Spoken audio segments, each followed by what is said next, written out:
So you can have Virginia, which has deregulated generation and transmission, but it has not deregulated the retail provider. So you're still only able to buy electricity from the incumbent utility. So the business currently has about 220,000 customers. We purchased 1.5 terawatt hours of energy in RECs last year. We had gross revenue of somewhere around $280 million.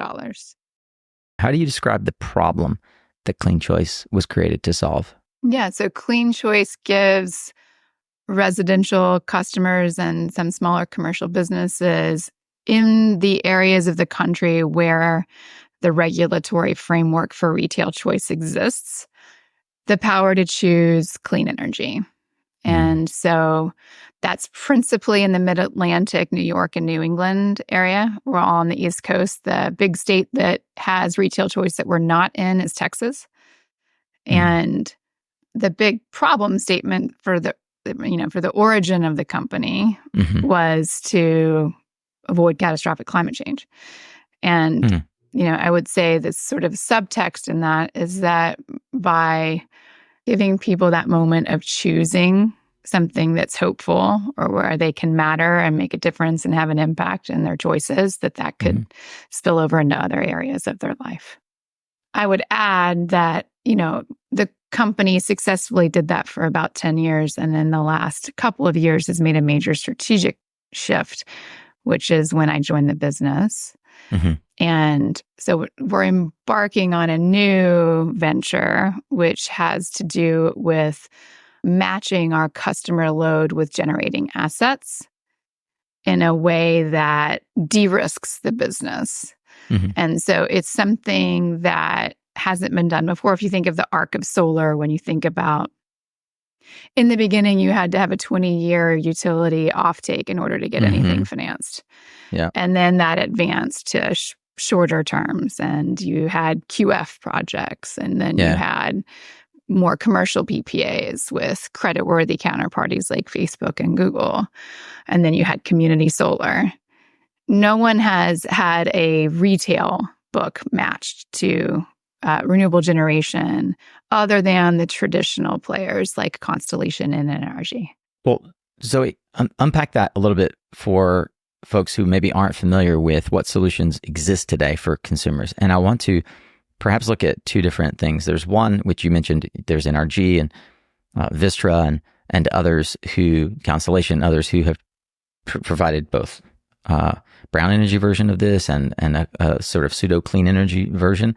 But also there's this idea of, or the reality of, deregulated markets, the ones that you said you operate in versus maybe Texas, Ohio, others that have choice energy programs. Could you unpack that a bit in terms of the solutions that exist today and how CleanChoice fits in those? So in places where we live, like North Carolina, you have one provider. Duke Energy is the only business you can buy your electricity from. In some parts of the state, there are different types of deregulation. So there's deregulation of generation, of transmission, and in some places there is deregulation around retail interface with the customer. So you can have Virginia, which has deregulated generation and transmission, but it has not deregulated the retail provider. So you're still only able to buy electricity from the incumbent utility. In other states, you also have competitive choice. And so the same way that you might choose Verizon versus AT&T for your cell phone, in the states where there's retail choice, you're able to choose who you buy your electricity from. Now, a retail provider has to meet 100% of your needs. So it takes shape risk and volumetric risk.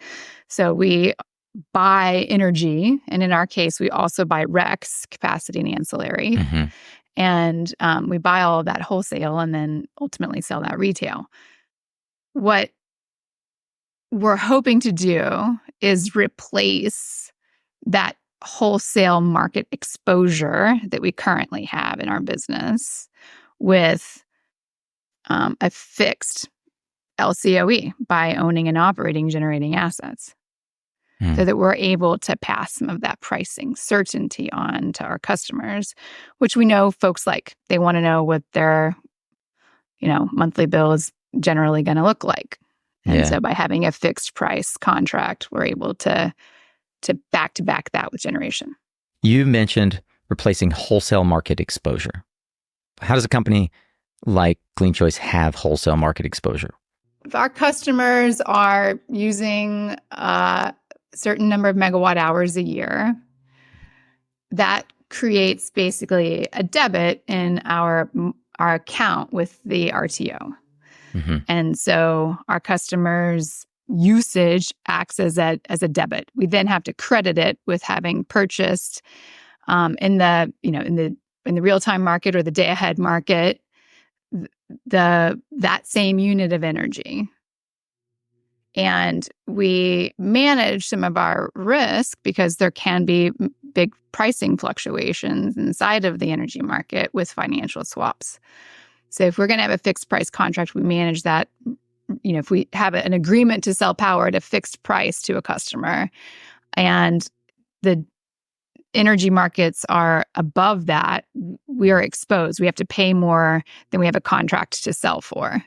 And so in order to have that fixed price, we now have to enter into a sort of basically a 2-year short-term financial swap to get that fixed price. Now that comes with a cost. So that has a hedging expense to it.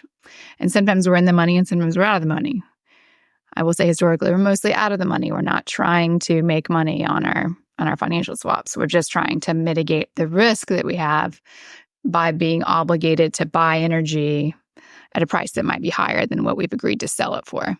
Right. And as you explained, and we'll probably go into a little bit deeper, is that the strategic direction evolution that where you came in 2 years ago as the president alongside founder Tom Matzey, who's the CEO, is it to reorient the organization towards being a long-term owner operator of these assets so that you can, as you said, pass pricing certainty on to your customers?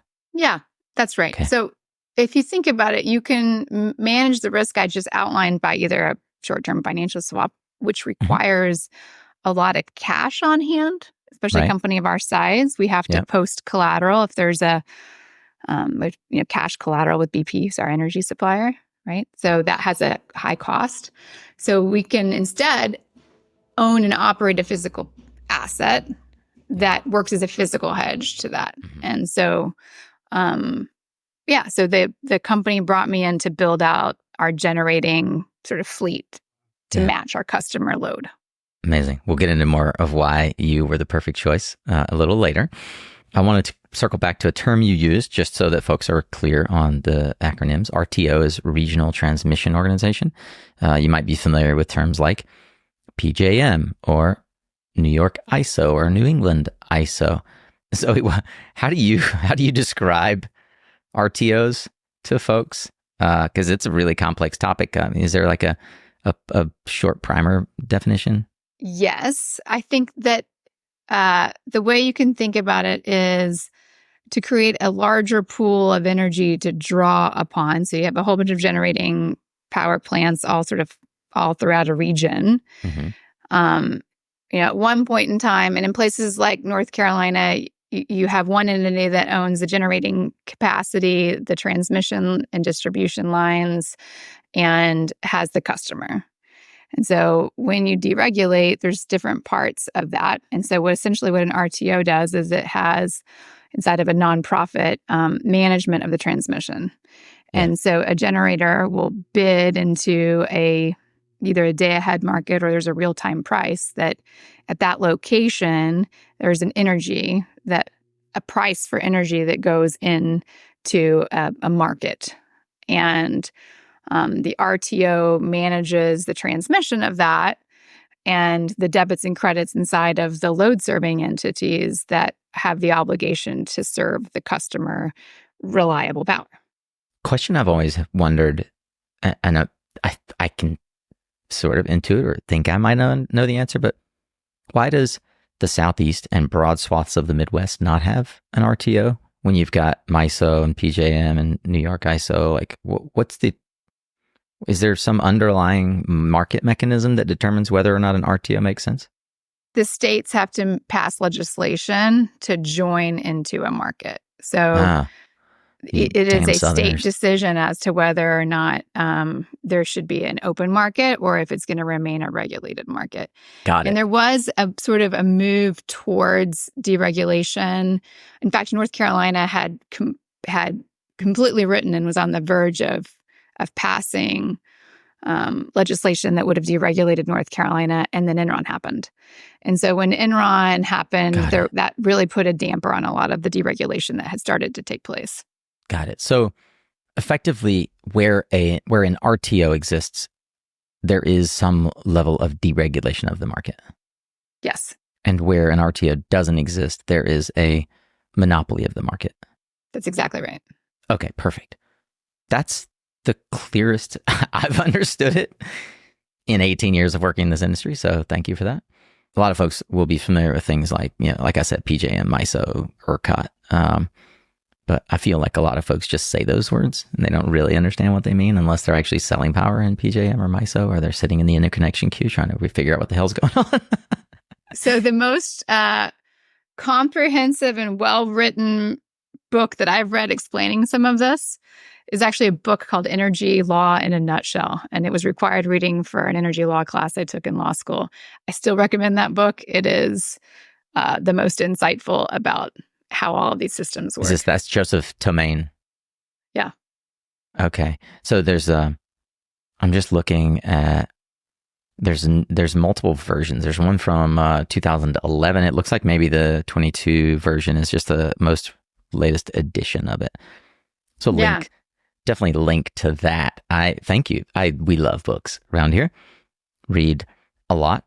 So look, a business idea, i.e. CleanChoice 12 years ago, evolves over time, largely based on how the market responds, or the evolution or lack thereof of market mechanisms or technology to support the thesis, or they die because they started too early and the thesis was incorrect.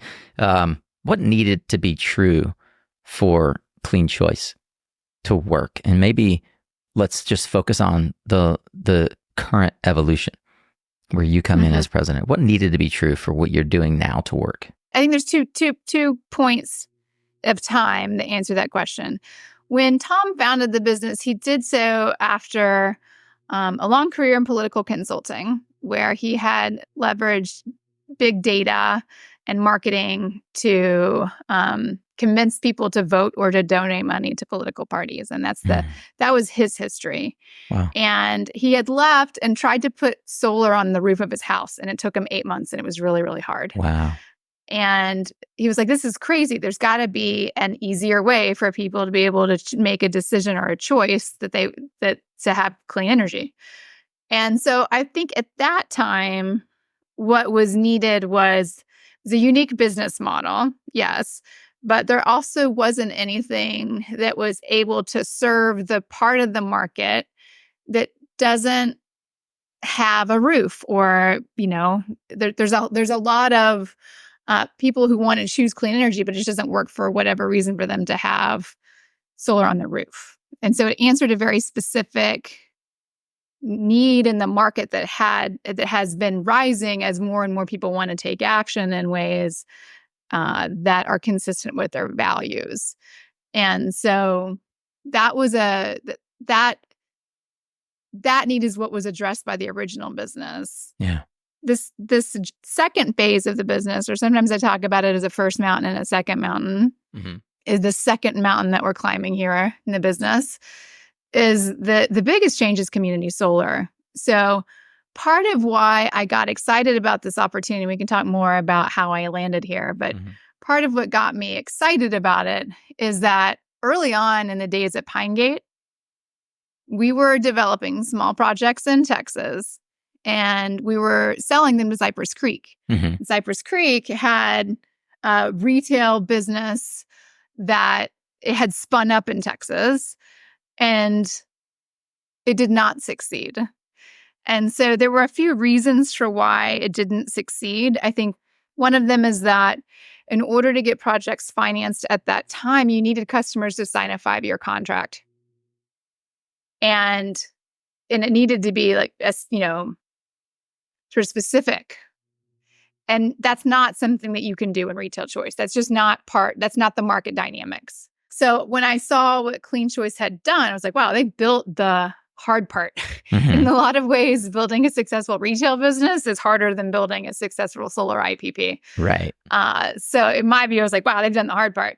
And then the second piece is that made this possible now is that because community solar has gotten financing comfortable with the idea of a whole bunch of individuals collectively contracting and that they might leave, but a new customer would come back, and certain terminology like churn rates or customer acquisition costs, that is a construct that financing that has traditionally been investing or lending to infrastructure assets that had long-term creditworthy counterparties as the offtake and source of repayment for that capital, that thinking changed because of community solar. And so I don't think we could be doing what we're doing now if community solar hadn't already sort of laid the groundwork with bank financing. Could you give me a sense of the scale or the scope, however you maybe determine, of the business as it stands? And I don't know if it's easy to put into perspective of like CleanChoice relative to an NRG or a Vistra, but what's the scale of the business look like today? So the business currently has about 220,000 customers.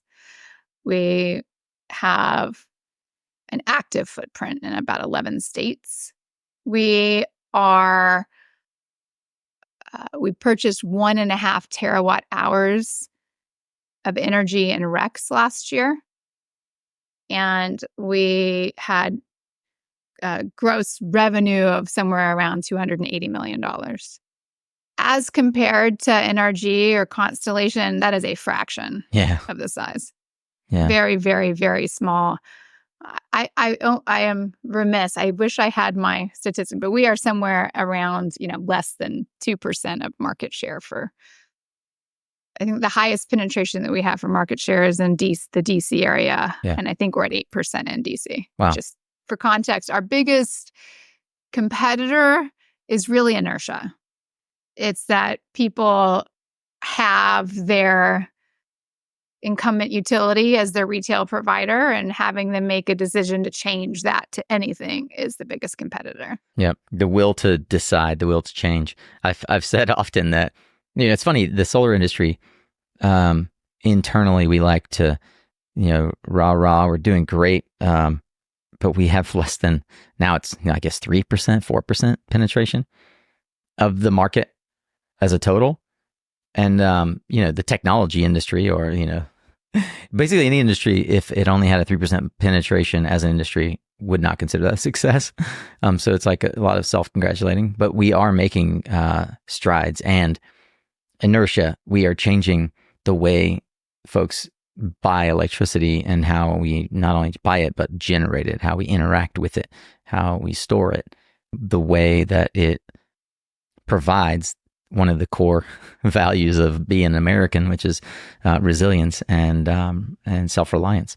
So I think it's really interesting that companies like CleanChoice are gaining traction, because as someone who's been in the industry for 18 years, I've been watching not just the fourth vertical, community solar, gain momentum and credibility, help in bankability, but been watching in a lot of ways, as you pointed out, the petri dish of ERCOT and how folks have been trying to figure out, and a lot of folks it's almost like folks look at California as like the place where solar started, when up where you went to school in the Northeast actually had a lot of solar around the same time.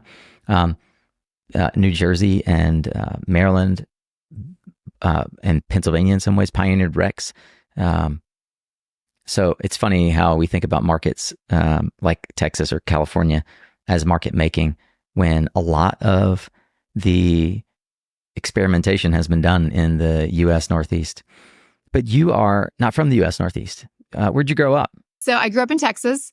I grew up outside of Dallas, south of Dallas, in a town called Lancaster. At the time, it had about 20,000 people in it. Yeah.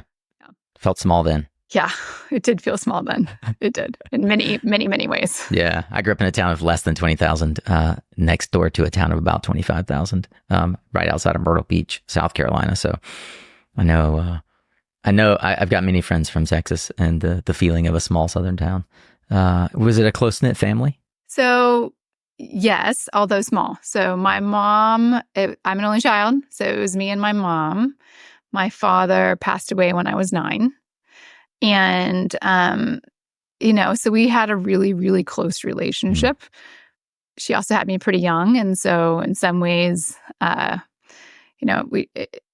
will say this, my therapist has on their wall a sign that says parenting the first 40 years are the hardest. And I think that's accurate.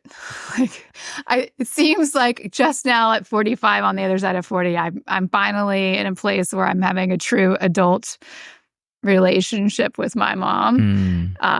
And I talk to her every day. Yeah. Every day.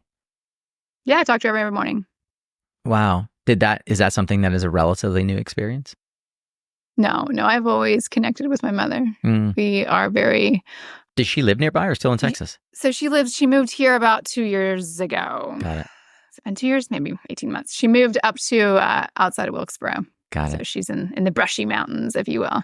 But she came when I first was working with Pine Gate. She came and lived for 2 years and helped with the kids during that window of time as well. Yeah. Would your mother have pointed out early entrepreneurial or leadership qualities in you? So I would more speak to is that I come from a really unique family of matriarchs.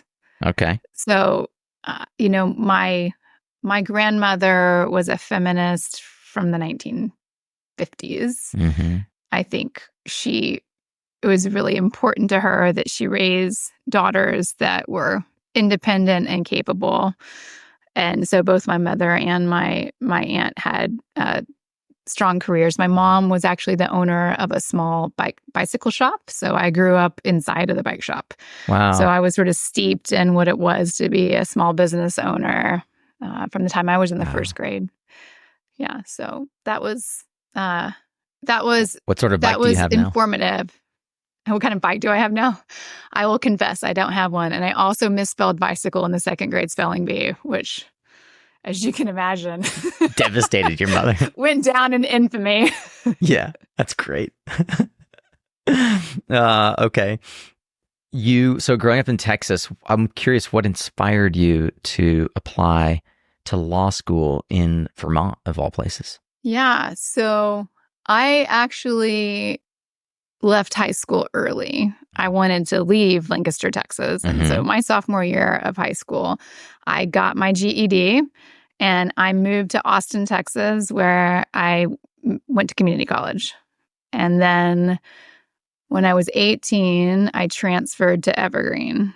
And so I finished college at 20, which has its pros and cons. So I moved to New York and I was quite lost. I did not know who I was or what I wanted to do. I moved to New York because New York, and I spent a good solid year and a half wandering around, asking anybody I knew what my purpose in life was and seeking. And I had a friend of mine sit me down and say, Zoe, God's not going to rain purpose down on you. You need to pick a direction and start walking. And at the time, I was inspired by Aaron Brockovich. I had this, I always loved the environment. I've always felt most connected spiritually when I'm in wild places. I grew up camping with my mom. My mom wanted to be a park ranger when she was younger. Yeah. She did Outward Bound and all of those. That was sort of the water I grew up in. And this idea of a woman being this fiery protector of something bigger than herself to make an impact and to matter was inspiring to me. And so I just started thinking about law school. And if someone told me about the Vermont Law School having the #1 environmental law program in the country. And so I pursued it and moved to Vermont and studied environmental law. And while I was there, I also started learning energy law and about tax credits and about the idea of RECs. One of the things that I studied was the difference. One of my big projects was studying the difference between cow manure and hog waste as an energy source. And I got pretty deep into the Smithfield Food Settlement here in North Carolina and spent a summer interning with the Department of Justice and learning how that settlement helped fund some of the research that went into Eastern North Carolina's management of hog waste. The energy production actually also became a waste management tool. What brought you to North Carolina? You mentioned the Smithfield Food Settlement, but I wasn't sure. I'm not sure if I got the impression that you were doing that from afar, or just sort of dropping in as necessary. Good question. So I actually met my first husband in law school, and he's from North Carolina. It's always following another person. Yeah. So, and while he's from here and his family's been from here forever, he had never lived here. No way. And so when we were graduating, and at that point I'd lived all over the country, I was like, sure, I'll move to North Carolina. Why not? And so not really understanding that when you move someplace and you get married and have children, like that's it. Like that's where you're going to be unless there's some meaningful changes. Yeah. And, that said, while I would not have given me a list of 100 cities, I wouldn't have picked Charlotte.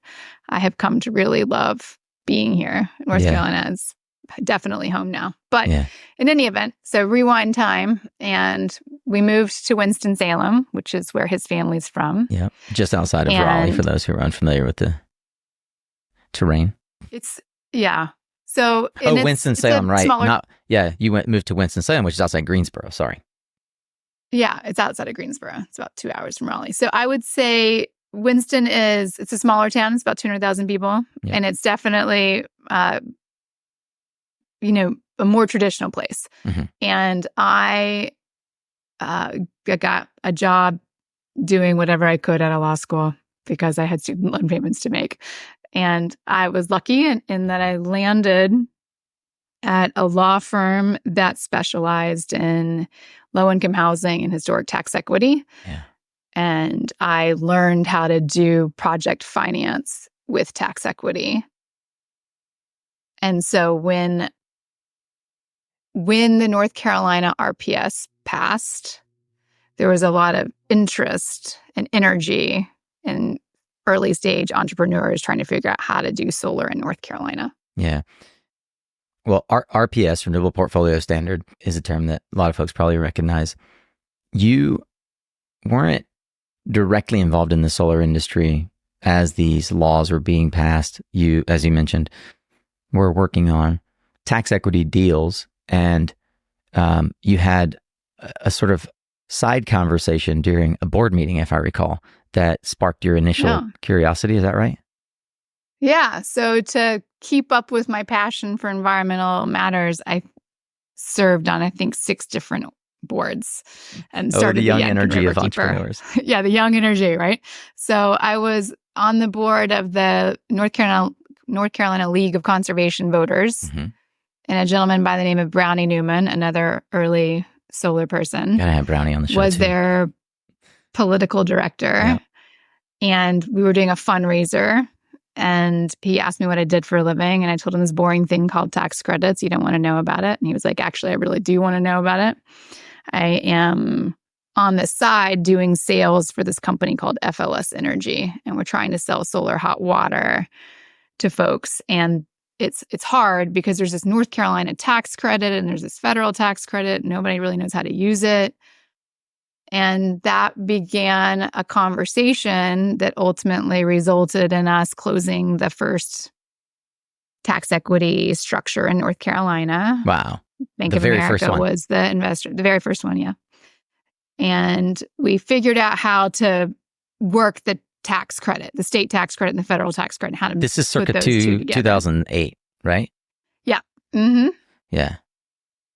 I remember meeting Ollie at ACES 2008 in San Diego, and he was like, he and Hark Rader were there, and he was like, North Carolina's gonna be big. And I was like, I'm like in California doing real solar deals.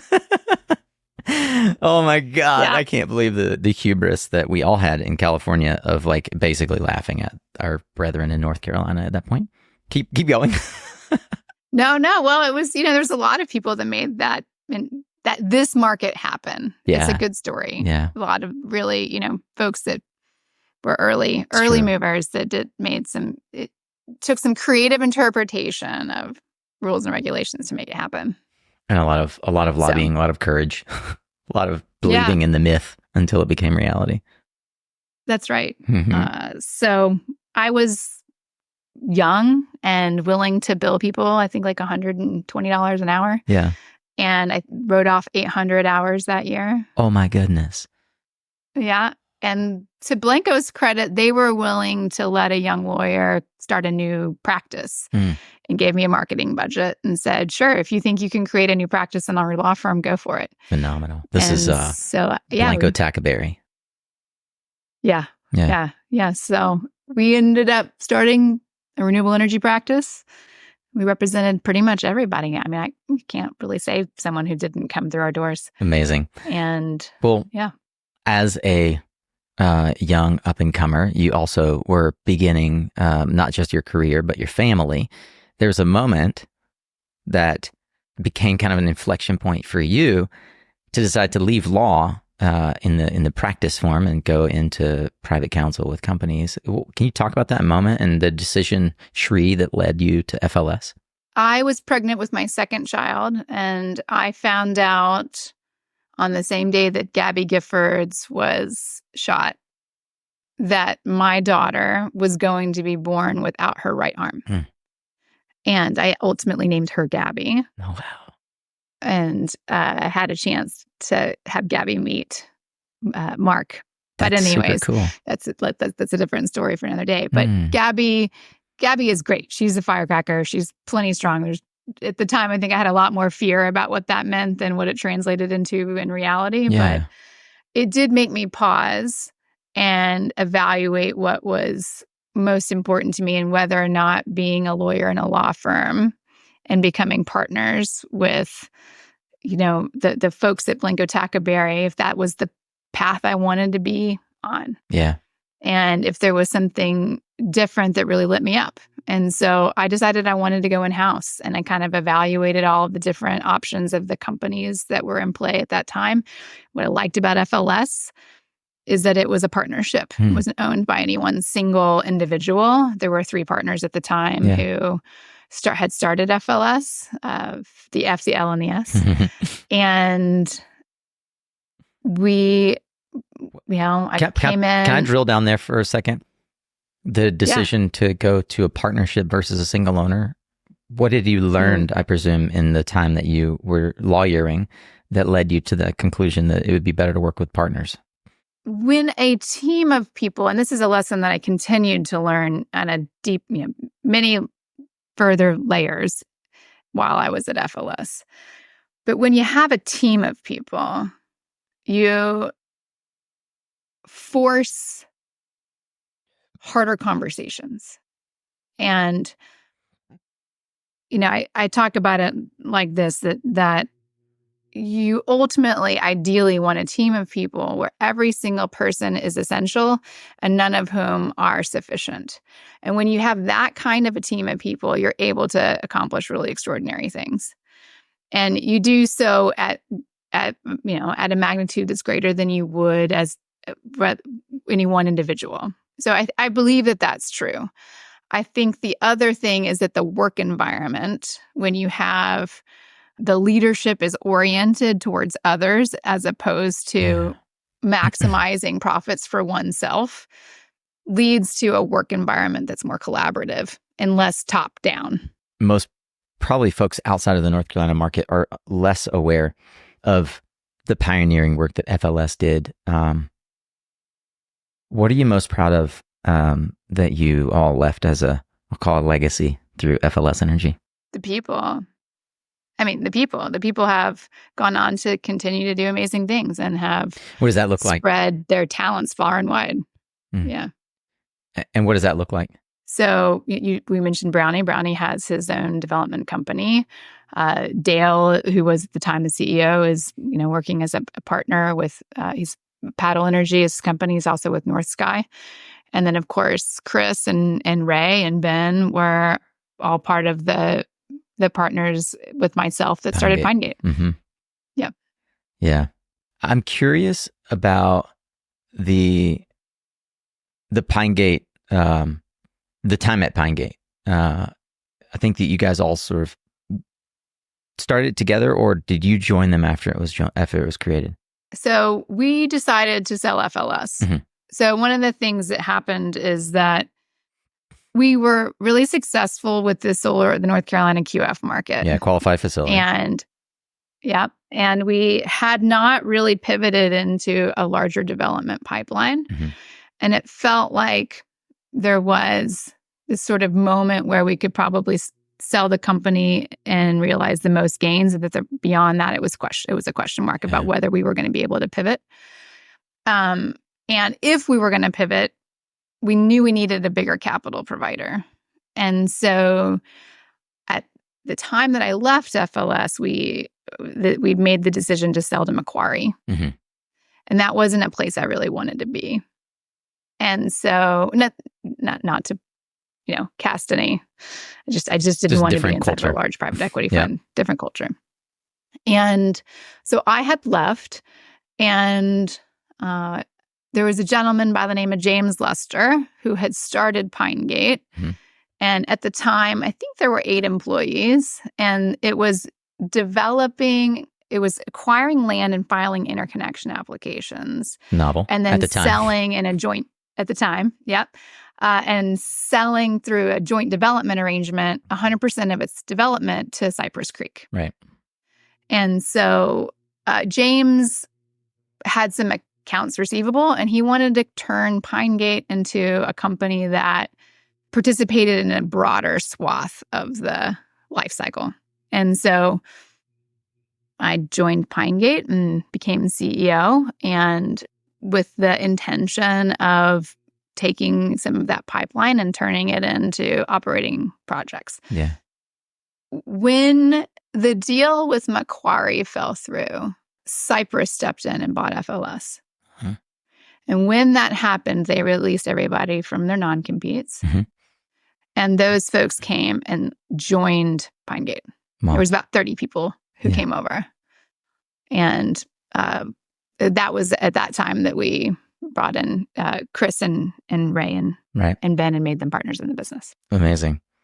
It's interesting because then they turned around and were selling more projects to Cypress, among others, I'm sure. Pinegate has been wonderfully successful. I'm really proud of how far they took the company. Yeah. And it was really intense for me. Yeah. It was, we built 22 projects in the first year. Mm-hmm. We went from those 80 employees to 86 employees in over a year. Yeah. It was, I traveled every week. I had 3 small children. It was a tremendous amount of pressure. And I was young. I look back on it, I'm like, oh my gosh, I was so young. I mean, I know it wasn't that long ago, but my spirit was a lot younger. And it ultimately resulted in, me getting divorced. Mm. And when that happened, the music stopped. And for me, it was this sort of inflection point. I said there's sort of these parallel paths between First Mountains and Second Mountains. I look back on my life before, and it was definitely First Mountain. And I say that, I mean, focused on building my empire, my career, your legacy, how I was going to make a difference. What was my legacy? What were, building my house, my children, my family, my definition, identity of myself as CEO, mother, wife, fill in the blank. It became clear to me that what my kids needed was me to not be CEO of Pinegate anymore. That they needed me to help transition them into a second stage of their own lives and to figure out how to be a single mom and to navigate that. And so the partners took over and I stepped down. Yeah. And I took about a year where I didn't work at all. I just reconnected with who I am and got my own sense of what really matters in my life isn't the difference that I'm making or the grandiose ideas that I have, but the relationships with the people in my life.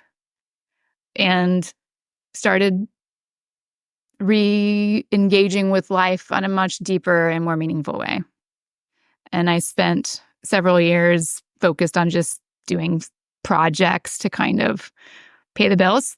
And I ultimately got remarried. Yeah. And I have 2 stepkids. And we have a beautiful life. And so it's 5 kids altogether. It's, it's a lot. Brady bunch, but yeah. I'll let you ask the question. I know you should probably have interjected a question in That's there. okay.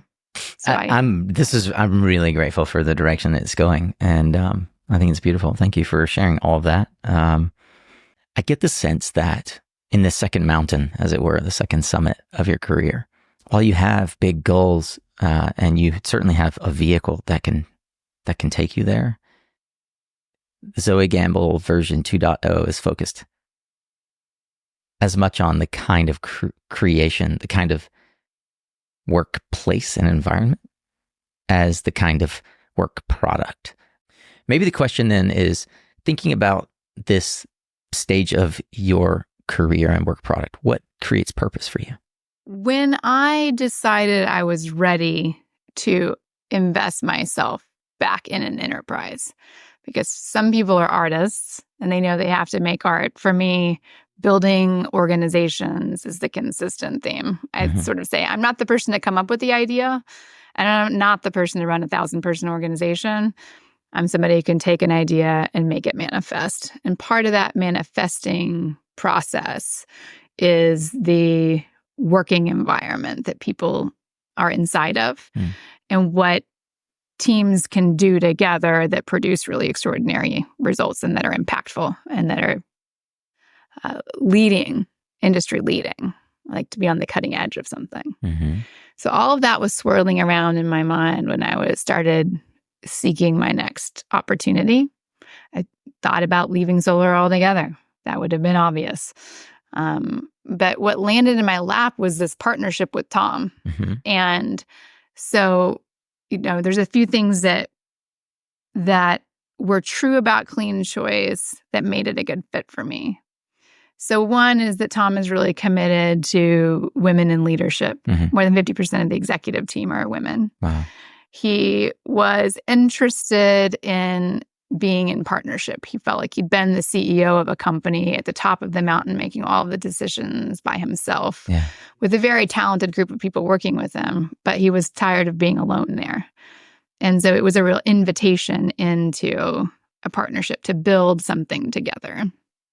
And that was that felt sense of being with someone, in the trenches is something that I want, right? That I value. Yeah. And that I had the freedom to create the kind of environment that was a reflection of my commitments and that the base that he had already built was consistent with that. So, for example, CleanChoice, gives 16 weeks paid leave to men and women. I think that's a core company value as an expression of the value of the company, right? It's a people first is one of the company's values. What's the predicate for that leave? Is that like Family and Medical Leave Act kind of leave? Yeah, Family and Medical Leave. So. Yeah. Got it. It also gives, has a bereavement policy, pays all of the insurance for your spouse and your children. There's certain things that are consistent and integral to what matters to me. Yeah.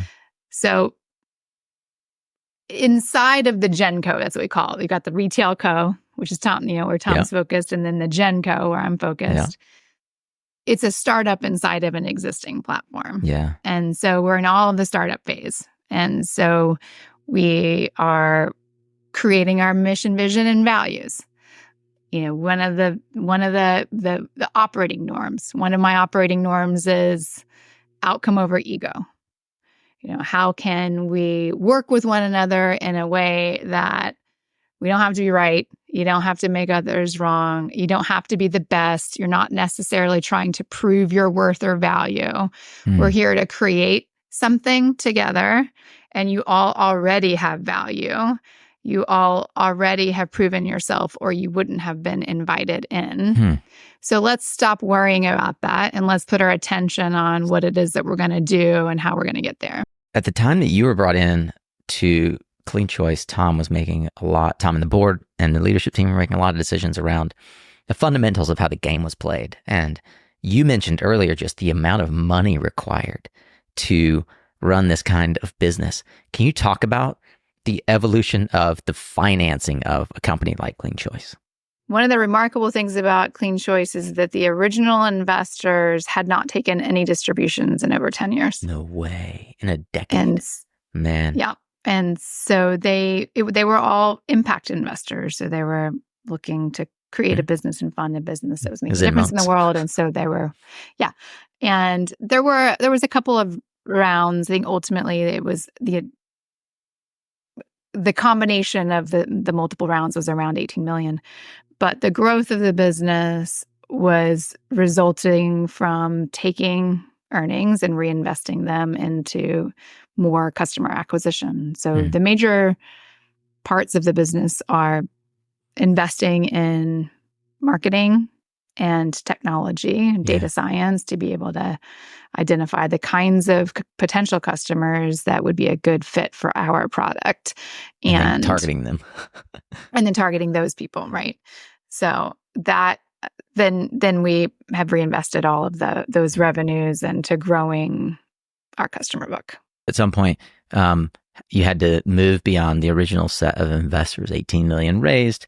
Walk me through that decision matrix, and how much of it was before, during, after you came on board, and then there are some kind of key industry stakeholders now that are a part of it. I'll let you unpack that, but I want to make sure that I don't lose track of thought. I have a tendency to run down a lot of rabbit holes, and I want to bring us back to the financing discussion. So the original investors made a decision that it was time to cycle those investments and had initiated a process to bring in the right partner that could take the business to the next level. And when I say that, part of it had to do with the capital required to scale both the retail business's ability to offer fixed price contracts. When we do financial swaps, we have to post cash collateral, which requires tremendous amounts of cash, and also to invest in this new strategy.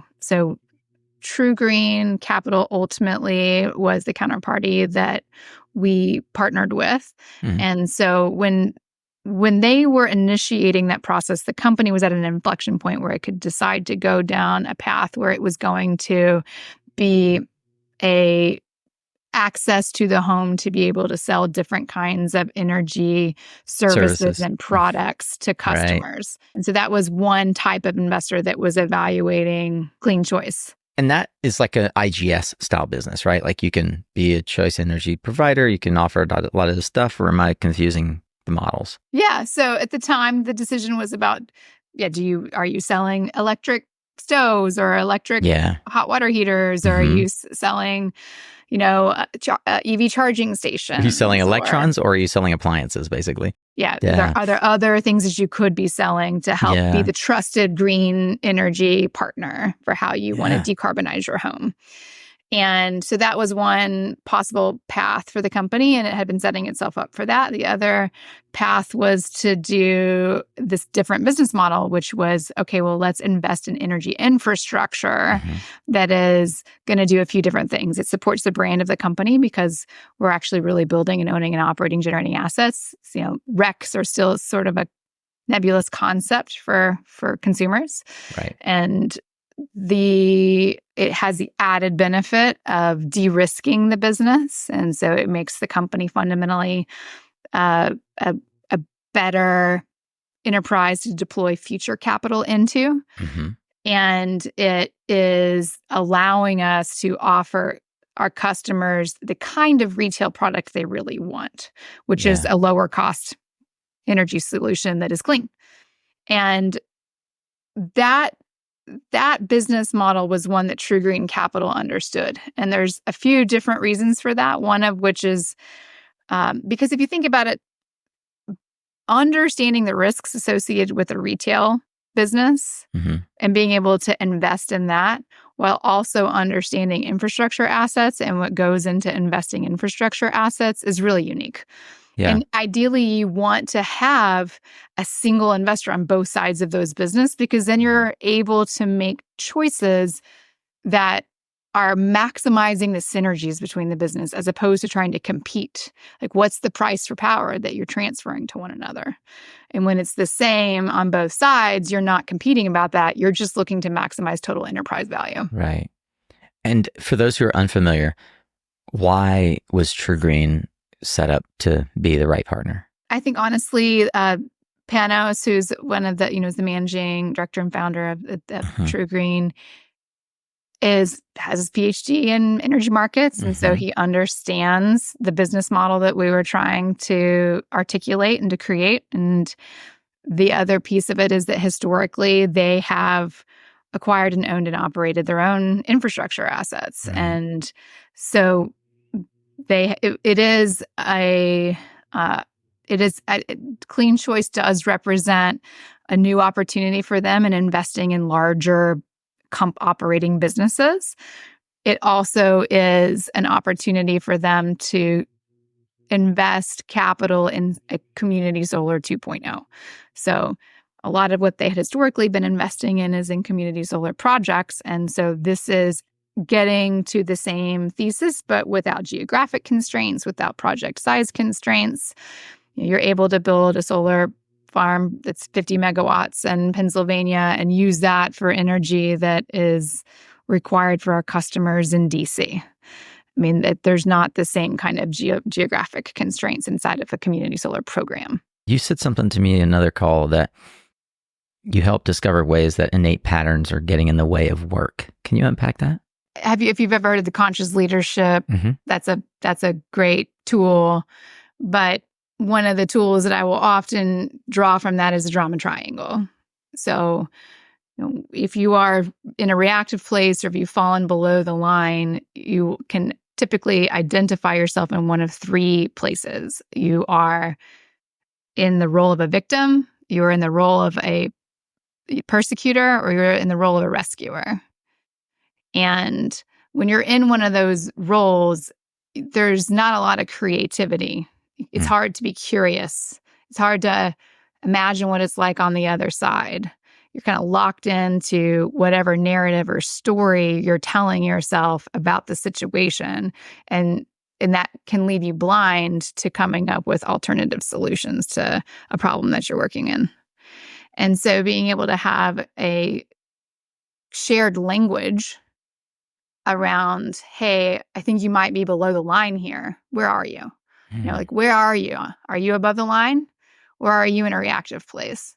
Because just that one question can help a person presence themselves to where they are and move into a different narrative of being responsible or, being a coach. Do you feel like the underlying principles of conscious leadership and the drama triangle are, I ask this sometimes with folks that are, for example, using EOS as an operating principle, that they're relegated to bigger companies, or they're applicable to all types of companies, even small companies like my 5-person company? Yeah, definitely applicable to all companies, because what we're really talking about is human nature and personal growth. Yeah. And these are all just models or constructs for getting at an inquiry into how to identify where you're limiting yourself, where you're being reactive in some way, and bringing yourself into creativity and calm and all of the sort of 8 C's of being self-led inside of the IFS model. And from that place, you're able to really work and produce better results. Was there a time period between Mountain 1 and Mountain 2 where you were learning more of these constructs and how to lead? Oh, yeah, for sure. So I did all the retreats. At one point I did a 6-day silent meditation retreat. So 6 days of complete silence, right? Mm-hmm. I could name several of them, but there's a lot of enriched material in the valleys of life. Yeah. Yeah. Fertile soil in the valley there. Yeah.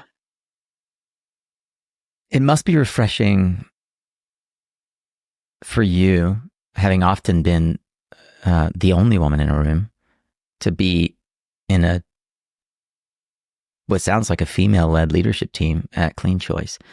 I'd love to hear your thoughts on the nature of female leadership generally, especially with respect to the energy sector and clean energy, and how you see your role perhaps in helping to edify and improve that.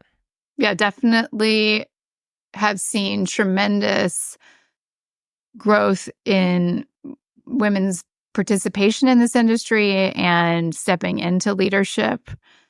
There's no doubt that we've come a long way. I mean, the very first, I was at the Solar Finance Conference, and I think somebody said it was an ocean of navy blue jackets. Yeah.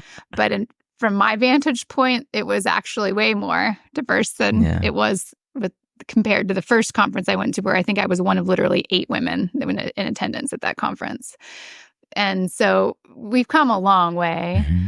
And it is true that I have often been the only woman in a room of 30 men at a conference table negotiating. And I feel fortunate in that I had this family construct about women in leadership and belonging at the table. I never really had a question about whether I belonged there or that my voice was important or relevant, powerful. Which is something that I think a lot of women do struggle with. Yeah. And so the opportunity of having women in leadership is that it gives women a way to communicate and voice their perspectives, their contributions, their points of view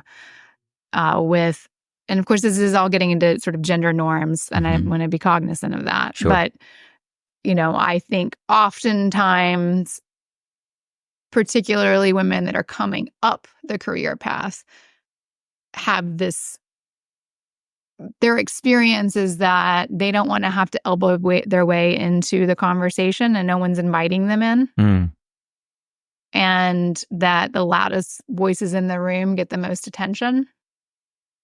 And when you have other women that are in leadership positions, there's a tone and a context for inviting different ways of communicating into the solutioning, right? Even though there's been a lot of growth for females, it's also been the highest levels, the equity, the ownership, the CEOs, the founders, that is largely still in the domain of men. Are there particular examples or strengths that you have found in organizations where there is a more diverse leadership and equity table or cap table? I will say that CleanChoice is the first company that I have worked in that had such a diverse participation in equity and ownership. Outside of FLS did have almost every employee had some sort of ownership interest in the company. When it comes to any kind of diversity, what you're really saying is a hammer isn't the only tool for how you get something done, right? It's like oftentimes gender is one of the many filters through which we view reality and how we're perceiving and interacting with reality. And so if every nail is a hammer, then that's how you see the world.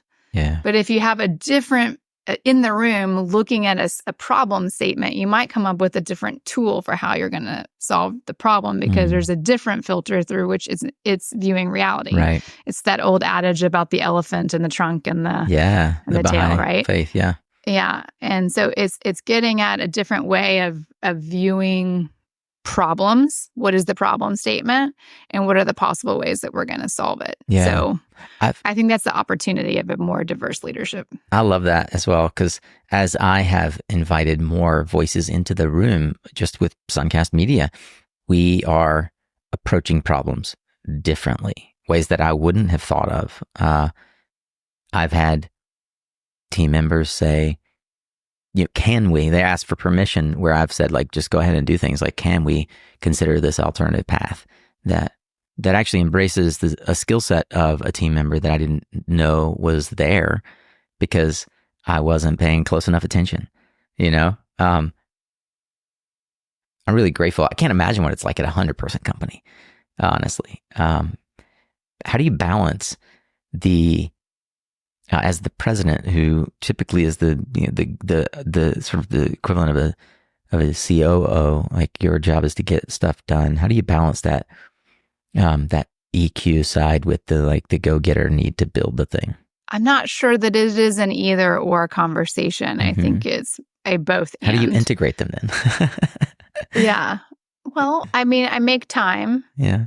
So when we come together, so everyone that's in a leadership position has the opportunity for an executive coach. And our executive coach is spending time with them, surfacing, all right, well, you have an insecurity about this, but is it real? Is it true? Helping them investigate their own narratives and offering perspective and different ways of looking at things. And that's creating a common language because everyone's coached by the same group. And then we also have times where we come together and we walk through very specific tools that we use on an ongoing basis. I talked about going below the line or the trauma triangle, or there's a concept called shared obviousness, right? Like if you don't have shared obviousness, you can't really make somebody wrong for not seeing things the way that you're not reacting to the world the way that you would have. Yeah.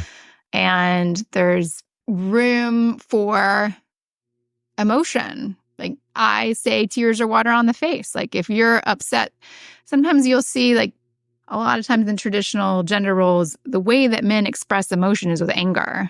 So you'll see anger in the workplace, and that's socially acceptable for there to be anger and conflict. But for women, similar emotions might result in tears, and so just because somebody's crying doesn't mean anything. And so there's also sort of a normalizing of, okay, so you're feeling some emotions right now. Got it. Is that real? Let's just, maybe we need to look at, like that. There's an openness to allowing things to be without it having to be defining the whole space. Emotions are kind of like the weather. They just come in and out. You have emotions. You're not your emotion. And so keeping the conversation focused on the outcomes or the goals that we're trying to create, but not suppressing what the feeling is. I don't think that any organization should be 100% of anything. That an organization is most effective when it has balance of perspective. So I just want to make sure that it's clear in this conversation about the opportunities for women in leadership in businesses, that I'm not leaving anyone with the misimpression that I don't think that, there are an equal number of men that are in leadership. And that is a balanced and appropriate and an important way to operate as a business. Yeah. So I just want to make sure that was spoken to. And then on the topic of what advice I would give to a leader is, there's leaders and there's aspiring leaders. So I think as an aspiring leader, it's the hardest part is being alone with the decision making and the weight of whether something succeeds or fails is ultimately sitting with you. Yeah. And that is a weight that is hard to know until you've lived it. And, you can talk about it. It's kind of like becoming a parent. I can talk all day about what it's like to be a mother, but until I'm actually a mother, I don't really know. There's like this line that you cross, and it can be talked about, but it's an experiential piece that words don't capture. Mm-mm. And so anyone that's looking at stepping into leadership, I would counsel to also first be grounded in who they are and the other parts of their life that bring fulfillment and joy and connection, Mhm. because those They'll show up. relationships are the ones who get to continue to see you. Mhm. And that it is a marathon. It's Mhm. not a sprint. And that, I think quality leaders are ones that can take the long view and aren't trying to push for the next quarter's results, right? And for existing leaders, I mean, gosh, I see you. It's not easy. I don't know that I don't have any more answers than the rest of really important and wise people who have remarked on these topics. Yeah. So you mentioned a handful of resources, meaning specifically the book that I brought up, that I so to folks, I'm going to link to Energy Law in a nutshell. Are there other books that you regularly recommend? Sometimes I'll ask what's on your nightstand. It doesn't necessarily have to be some sort of ground-shattering revelation of a book. I'm really genuinely interested in kind of how you feed your mind. I mean, my nightstand right now is Falling Upward by Richard Rohr. I'm also finally reading all the Light That We Cannot See, which is delightful. I have Sapiens that I come back to on and off. I haven't quite gotten all the way through that. So difficult, actually. It's great. I love the food for thought. I have Radical Candor that I also have gotten about halfway through. Mm-hmm. But I have a nightstand very similar in books that I've gotten not all the way through. It includes like Pema Chodron. When I'm feeling particularly down on myself, I need to be reminded. But a book I read almost every day, and I've read it almost every day for 5 years, is The Book of Awakening by Mark Nepo. And it's a short little read. The Book of Awakening. And it's a daily read. Like you read the whole thing? No, it's a short, it's a daily read. And so you read a short bit every day. Okay. I am unfamiliar with this. I can't believe I haven't heard of Mark Nepo. Nepo. So of course, if you are new to SunCast, you'll know that you won't know yet, but we link to these resources in the show notes. You'll find them. You can find them in the description. And I will find their Amazon link. Of course, that will be our Amazon affiliate link. Thank you for helping contribute to, if you buy any of these, the funding of the production of this show. Zoe, it seems to me like you have developed a handful of rituals. Do you have a morning routine or maybe evening routine? What rituals inform the way that you go about your day or harvest the most from your capacity? So I'm an early riser. I typically wake up around 5 or 5:30. I meditate. I spend a few moments journaling. I look at my planner, orient myself to... Is that paper? Yeah, that is paper. Okay. And I go through a process that my coaches actually offer at the turn of the year, which is, sort of an assessment of the prior year and a creation of a new set of guiding principles and goals for the year. And I ground myself in what those are and look across the week and see, where am I investing in that? Where am I coming up short? Lately, one of the things I had as a goal was to be closer to nature and to go for a hike once a month and to get outside more often. And so I shook up my exercise routine to add walking in, right? So that gets me outside. Yoga doesn't get me outside. Those kinds of things. So I kind of presence myself to what my goals are. And then I look at the business. And so it's similarly, I look across all of the OKRs for the year and I do a check-in. How are we doing? What's missing? The presence of which would make a difference? Where are we blocked? What questions do I have? What are the priorities? And I map that out and then communicate the daily top 3 priorities to the team. So everybody on the leadership team just slacks their top 3 for the day. Everybody, so by what time? Is there deadline? It's, it's loose. It's like sometimes not until noon. I mean, there's sometimes you get caught up in stuff, but it's like, okay. And it's really a practice of saying, let's stay focused. Let's not try and get 7 things done today. And also knowing it helps us be able to see what the other person is working on, and you can throw in a comment inside the thread. Oh, I see you're working on this LOI. Actually, hey, you're reminding me I need to tell you this. So I have 2 sort of closing questions. One is personal and the other is related to the company. In 10, 20 years time, if you and the team at CleanChoice have done, have served the mission well, what will have changed about the way we think about the energy infrastructure? So one of the things that we're really focused on at CleanChoice is data. And so we use the data that we have from our customer behavior and the energy usage that they have and try to analyze the grid and energy markets so that we're able to locate projects that generate energy and sell at a price point that looks the most like throughout the time of day and year as the energy and pricing that our customers are using or that we're buying for. That's called hedging efficacy. So I think that we will have succeeded if in 10 years we have done a good job of locating projects with solid fundamentals in places that truly de-risk a retail business. And so if I put a project in far away Indiana and I'm hoping for that project to look like the energy I'm buying for my customers in Maryland, they're not going to look the same. That's not a good hedge, right? I want to locate projects that match my load.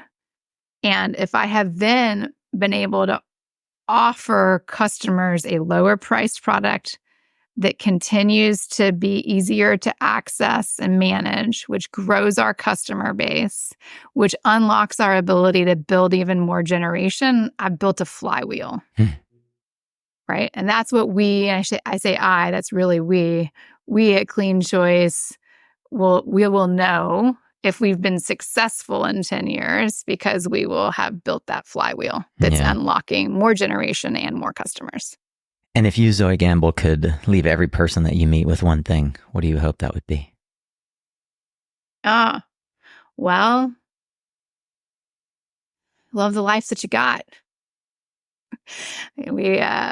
Open yourself to what is magnificent. Because this morning I went for a walk and the weather was perfect and the flowers were in bloom and there was a little bit of uplift in the wind and I was wildly present to just how incredibly magical and lovely life is. I hope that you have been wildly present to what I consider wonderful and magical conversation that we've had with Zoë Gamble for the last 90 minutes. Zoë Gamble is the president of CleanChoice.